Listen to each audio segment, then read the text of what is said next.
सिक्किमको इतिहासलाई पल्टाएर हेर्दा शिक्षा र सङ्गीतलाई एउटा सिक्काका दुई पाटाको रूपमा पाइन्छ।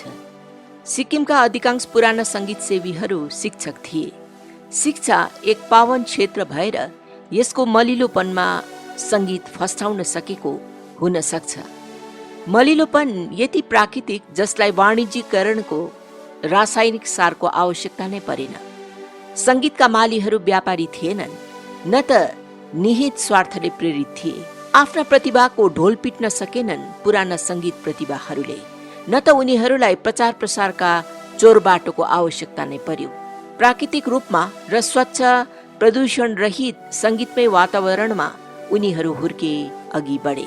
तुलनात्मक दृष्टिले पुरानो र आधुनिक सिक्किमेली समाजलाई निहाली हेर्दा पुरानो समाजमा साहित्यिक र सांस्कृतिक जागरुकता र सचेतना धेरै पाइन्छन्।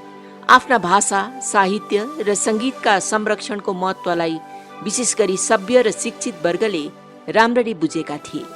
आफू सक्षम नबनेसम्म समाजलाई यस दिशातर्फ डोर्याउन सम्भव छैन भन्ने सम्झी समाजका यी अग्रज वर्गले स्वयंलाई साहित्य र संस्कृतिको क्षेत्रमा प्रतिभाशाली बनाउनतर्फ लागि परेको देखिन्छ।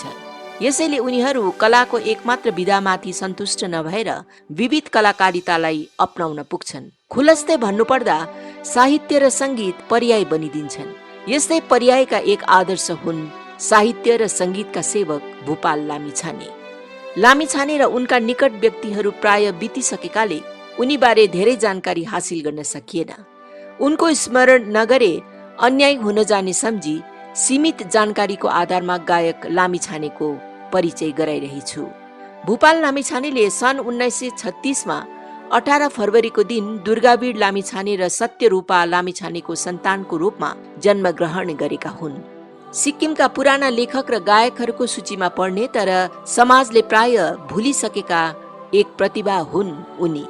समाज सेवाको एउटा सशक्त हतियार शिक्षण हो सम्झी भुपाल लामिछानेले शिक्षणको पेसालाई आफ्ना परिवारको जीवन धान्ने साधनको रूपमा अपनाए। सन् 1954मा उनी गान्तोकको टासी नामगेल स्कुलमा शिक्षक नियुक्त भए अनि पछि वित्त विभागमा लेखा अधिकारी बन्न पुगे। भुपाल लामिछानेलाई पहिलो सिक्किमे लेखा अधिकारी भन्न सकिन्छ, तर 60को दशकमा परिस्थितिवश उनी सिक्किम छोड्न बाध्य हुन्छन् र आफ्ना सम्पूर्ण परिवारसित नेपाल गएर बस्न थाल्छन्। गान्तोकमा छँदा तिनताक उनी वित्त विभागका लेखा अधिकारीका रूपमा भन्दा गायक भुपाल नाउले लोकप्रिय थिए। डाक्टर रत्नकमल देवान र पिटी दोङसित उनको साङ्गीतिक सम्बन्ध थियो। कहीँ कतै साङ्गीतिक जमघट र कार्यक्रम भएमा भुपाल उफ्री उफ्री गाउने गर्थे। आफ्नो सरकारी ड्युटी पूरा गरेपछि साँझपख दिनहुँ उनी गान्तोकको एमजी मार्गको आफ्नो पसलमा वर्तमान पर्यटन सूचना केन्द्र नजिक घडी मर्मत गर्ने काम गर्थे, तर यति व्यस्तता बीच पनि गीत गुनगुनाइरहेका हुन्थे।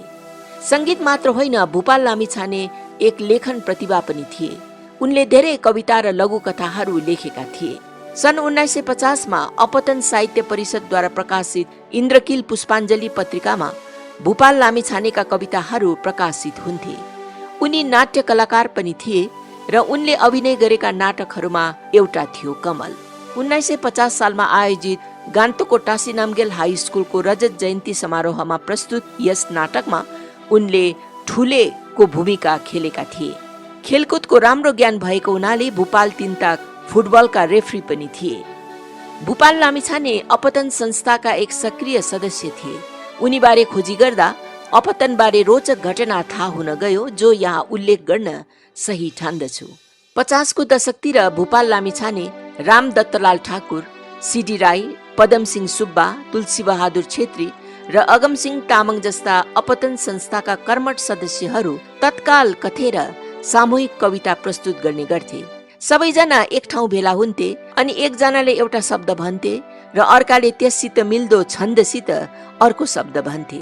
यसरी पालै पछि सबैले शब्द अथवा वाक्य थप्दै जान्थे र अन्तमा एउटा सिङ्गो कविता तयार हुन्थ्यो। उदाहरण स्वरूप स्वागतम भन्ने कविता यसरी नै तयार भएको थियो। यसका निम्ति आरम्भमा एकजनाले गच्छे स्वागत भनेका थिए र त्यसपछि क्रमैसित दोस्रो सदस्यले यो दुखी, तेस्रोले अपतनै, चौथो सदस्यले संस्था जस्ता शब्दहरू थप्दै थप्दै यस प्रकार कविताको रचना भएको थियो। गर्छे स्वागत यो दुखी अपतनै संस्था खुसीले यहाँ। भुपाल लामिछानेको साहित्य सेवा र सङ्गीत अभ्यास अल्पकालिक रह्यो। सिक्किम छोडी सपरिवार नेपाल बसाई सर्न जाँदा उनको साङ्गीतिक समूहमा केही समयसम्म शून्यता छाउन गयो। नेपालमा नयाँ परिवेश र अपरिचित समूह बीच तृणमूल स्तरदेखि जीवन सुरु गर्नु भुपालका निम्ति एउटा ठूलो चुनौती थियो। तर उनी डगमगाएनन्। जिन्दगीका सङ्घर्षहरूको सामना गर्दै उनले नेपालमा झण्डै 20 वर्ष बिताए। सिक्किममा शिक्षकको ओहदामा सेवारत भुपालले नेपालमा यति ट्राभल्समा काम गरे। 1975 सालमा सिक्किम भारतमा विलय भएपछि अनायास एक दिन 1980 को आरम्भतिर उनी सपरिवार सिक्किम फर्किआए। तर समयको बदलिदो प्रभावले भुपालमा पनि धेरै परिवर्तन आइसकेको थियो। उनी पहिलेका भुपाल थिएनन्। गान्तोक फर्किआएका भुपाल लामिछाने सङ्गीतको परिधिदेखि यति टाढिएका थिए, उनलाई त्यस परिधिभित्र पुनः प्रवेश गर्न सम्भव भएन। उनको जीवनमा मदिराले सङ्गीतको स्थान लिइसकेको थियो। भुपालका निम्ति सङ्गीत भन्दा मदिरा प्रिय भइसकेकाले यसैलाई आफ्ना जीवन साथीको रूपमा अपनाइसकेका थिए, कहिले छुट्न नसकिने गरी। पछि यही जीवन साथीले 1988 सालमा 4 फरवरीको दिन उनको निर्मम हत्या गरिदियो। यसरी सिक्किमेली साङ्गीतिक फुलबारीबाट एउटा महकिलो फूल मुर्झाएर झरिदिन्छ।